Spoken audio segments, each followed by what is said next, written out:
Hi, Paul Nashwati coming to you live from the show floor at KubeCon EU 2026. I'm here with Dirk from Emma. Dirk, how you doing? Good morning. All good? Yeah, it's great. A great event. It's been really busy. Here we are on the second day of the live show. Been very busy on the show floor. Very Yeah. busy in the sessions. How's the event going for you? Well, it's the first day for me here, so it's also the first time at the show. Oh, okay. I was a little early this morning, so I was sitting somewhere in a meeting room listening to the first conversations, and the first thing I heard is, well, cloud AI is causing fragmentation. We need something to fix that, and sovereignty, sovereignty, and sovereignty. Yep. So we are in Europe. You can clearly see that. Exactly. Sovereignty, governance, for compliance, and regulation. Yes, That's what, all of those things. Yeah. Well, I mean, I think this is great. Well, let's start by telling the audience a little bit about Emma if they don't know who you are. Well, let's start from Emma, a bit of the history of it. We're a Luxembourgish company. We have started or were founded in 2021, 5 years ago. Emma comes from Enterprise Multi-Cloud Management Application. That was a good name then, but today multi-cloud is more something that is already common. Right. There's a lot of companies using it. At the time, it was like, well, we need to go into multi-cloud. But today, it's really like, okay, we are in multi-cloud. And we want to test certain things. We want to experiment with AI. We want to look into sovereignty. That leads automatically to there is more choice out there in the marketplace than just hyperscalers. Yeah. So that is top of mind. So Emma, for us, we started as a multi-cloud management. Today, we are more into the cloud operations. We are providing a platform that enables cloud operations across distributed infrastructure. Yeah, I mean, certainly a value proposition that's very strong. I mean, we see in our research that 94% of organizations are using 2 or more clouds, 65% are using 4 or more clouds. So it's definitely operations and management across distributed environments is important. Well, you see also the focus of the conference shift. When you look at the topics, it used to be developer platform engineering. Today, it's not about also creating the systems or what systems can really help operate that distributed landscape, infrastructure, AI, cloud. Not to forget, there's also still cloud, traditional cloud out there. Yeah, absolutely, absolutely. So we started with sovereignty, and we started with governance and regulation. So let's talk a little bit about that. What does that mean to you? It means that organizations have the choice. For me, that means that they can choose where they put their workloads, where they work. Also, not everybody has to go into cloud. There is always the stream of cloud first, cloud if, cloud whatever, workload first.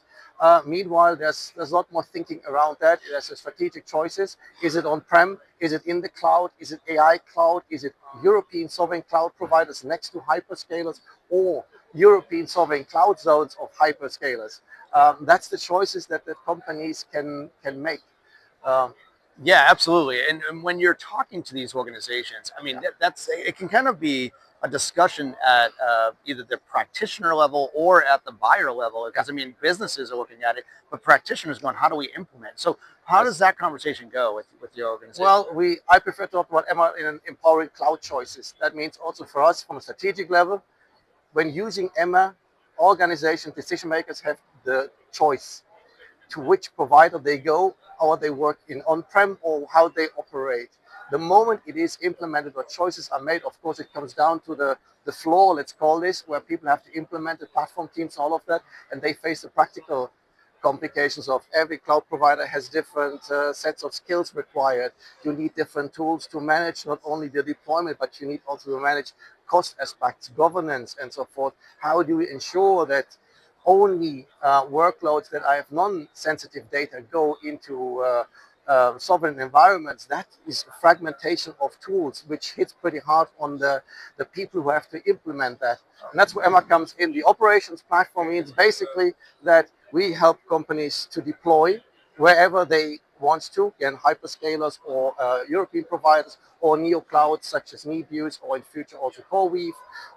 We help them to also manage the whole setup, including security and the governance of it. We make sure they can optimize both cloud, Kubernetes, storages, and others in the platform. And that is one total. In the morning when I went to the first session, a gentleman was talking about the fragmentation. And he was showing a lot of different tools and setups and queries they have to run. So they defaulted back to developing something themselves. Yeah. The internal developer platform. Every company develops its own set of internal developer platforms, good, bad, or indifferent.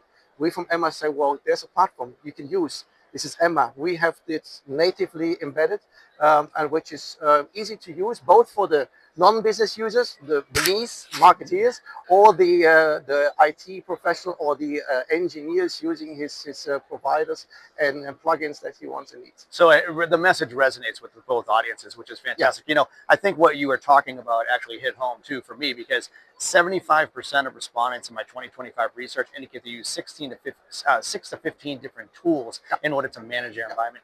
That's a lot. And 54% of those organizations are looking in favor of a unified approach. So like what you're talking about from an Emma perspective, from a unified approach, that's really what organizations are looking to do. It goes really also in two directions, because the unification makes also that you not only can see in your infrastructure what's happening, you can also act on it. Yeah, absolutely. One big differentiator also from Emma is we have our own multi-cloud networking backbone. So we are connecting the hyperscalers. That means also at that point of time, we can also implement in infrastructure layers. Not only the FinOps report says this is what you need or you can adapt, it's executed immediately in the layer. And unification makes also, a lot of people here also, they are looking forward. We need AI. We need AI, but they don't look backwards. What is still in-house? What is still the typical brownfield or heritage setup? So what we launched also for Kubernetes is our brownfield onboarding capabilities, which means both for the hyperscalers, but also it will be discovered, it will be mapped into Emma. You get visibility alongside what you deploy further in Emma, in new cloud resources, in other providers, that is unified under one dashboard and under one operating model. I know, I love that, because you're bridging the gap between your heritage environments to your new environments. So the brownfield opportunity is really where it's at. There's very few greenfield opportunities out there, honestly, because people are trying to grow things. But they really do want to understand the entire ecosystem, how it works. So, all right, so top 3 things, if you're leaving with the audience today, what were the top 3 things you want the audience to know? About Emma? Yeah, about in general. I think it boils down to there's a lot more fragmentation out there than people see today, and it will be becoming more and more. Inference becomes more operational. Inference becomes also distributed. It needs to be distributed on different providers. GPU resources are scarce out there, and you can't just run with it. You need to manage it. You need to govern it. You need to optimize it. If you use for everything a separate tool, find your GPUs, deploy your GPUs, optimize your GPUs, and manage your inference.